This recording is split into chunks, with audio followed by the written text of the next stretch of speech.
So this is very difficult for me to say this because of the gravity. The short answer is I believe that we're in between the fourth and the sixth seal. I think we're going to go home shortly after that. And I'll tell you my reasoning, and you can decide for yourself, of course. I believe that the four seals are the rise of Islam.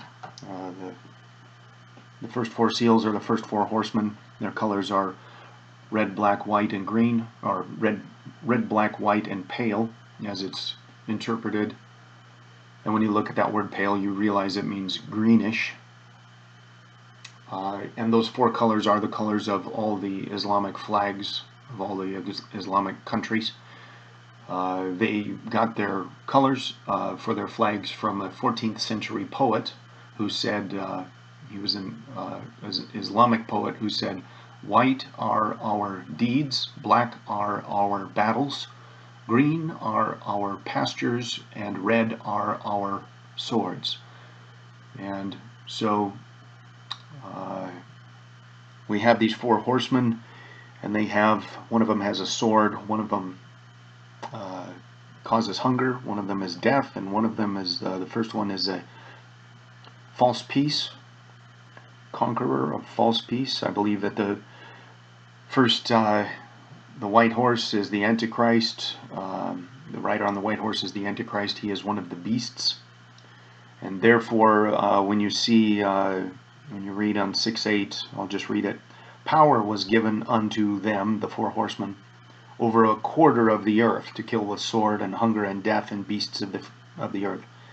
And so a fourth part of the earth means a quarter of the earth, which is what Islam, quarter of the earth's population is Islamic.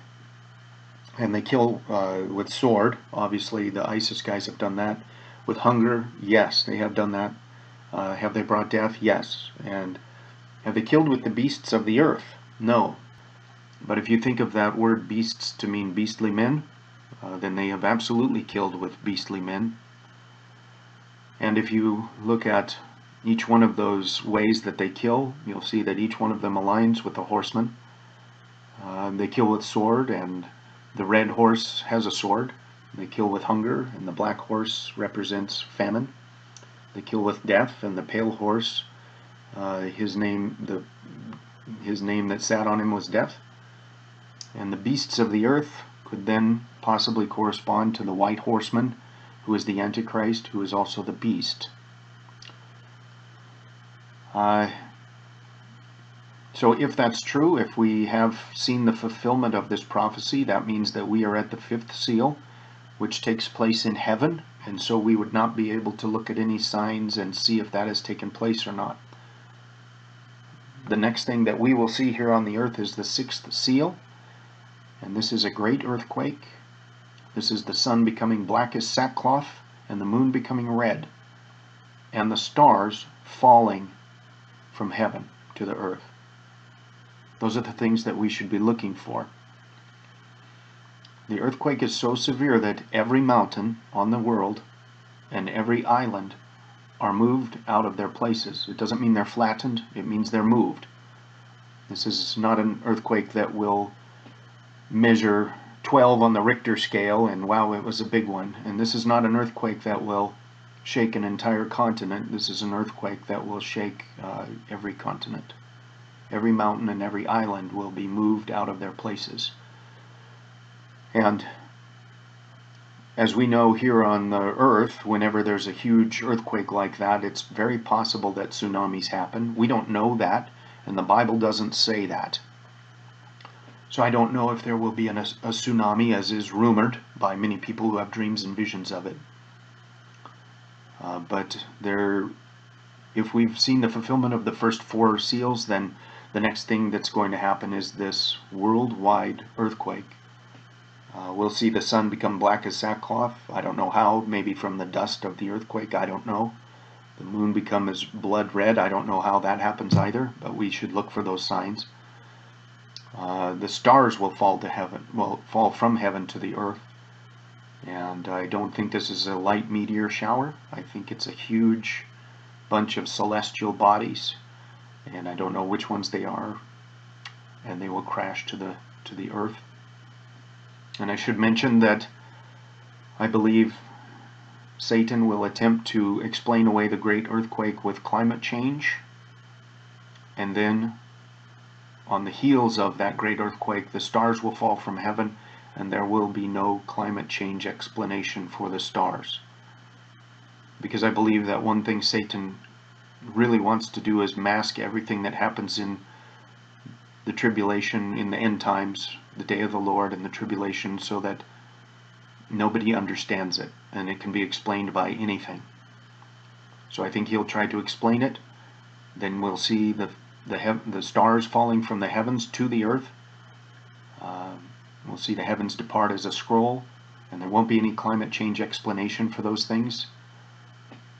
Likely people will want to believe a lie, and they will not believe in that, but also likely there will be tons of people that want to know if Jesus is real at this point, and that's why we are not raptured yet. The Lord came to me and he said, should we have a rapture on Christmas? I'm not saying that he said we are going to have a rapture on Christmas at all. I'm saying that he came to me and asked me that. And so I said, yeah, I think so. And then he said, but what about all the people that will be left behind in this humongous deceptive lie? What chance are they going to have to know the truth after that? And so I thought, well, we need to have some kind of event that wakes everybody up, like 9/11 woke everybody up, and a lot of people came to the Lord after that. And I said, but people would die. Christians would die everywhere if we did that. And so I said, it's a great puzzle, Lord, and I don't know what the answer is. Let me think about it. And I still have no answer for it, but I believe this is what's going to happen. Not to alarm anyone, but if you have the means to flee to the mountains, maybe do it. You know, if you want to just go on a Christmas vacation, we've got 2 days that are before Christmas that most everybody will have off work. The 22nd and the 23rd, take a day trip. Go on a fun vacation. Don't be afraid, and I'm not trying to be an alarmist. These are just the way that I see things. If you see them that way too, then God bless you. And if you don't see them that way, but you still have your wits about you and you can still rightly divide the word, then God bless you. As you can see, this is very troubling to me. I'm not a person that's normally troubled. Let's go to Revelation 7 to get to this rapture. After the sixth seal and the earthquake and the stars falling, then the Messianic Jews, well, I don't know who they are, the 144,000 are sealed. And we pass the baton to them. We say, we're leaving the earth, you guys got to take over. We're going to make sure you're here first before we take off, because I believe if we take off, there's this, then Satan is the only one left on the earth. So we're holding back the power of Satan right now. We're going to pass the baton to the 144,000, then we're leaving. So chapter 7, 1 through 8 talks about all the guys that were sealed from all the tribes. And then the great multitude. Revelation 7:9, I behold a great multitude, and they're singing and all this stuff. Please read it. I'm going to paraphrase here. One of the elders said, who are these guys? Where did they come from? And I, John said to them, sir, you know. He said, these are the guys that came out of the great tribulation. This is us, I believe. We're coming out of the great tribulation after we witness to people. Because people are going to be running around crazy after this earthquake and the stars falling, wanting to know if God is real, and we can then say, yes, we don't have to have any leverage on them at all. We just have to open our mouths and speak the truth. God bless you all for listening to this video.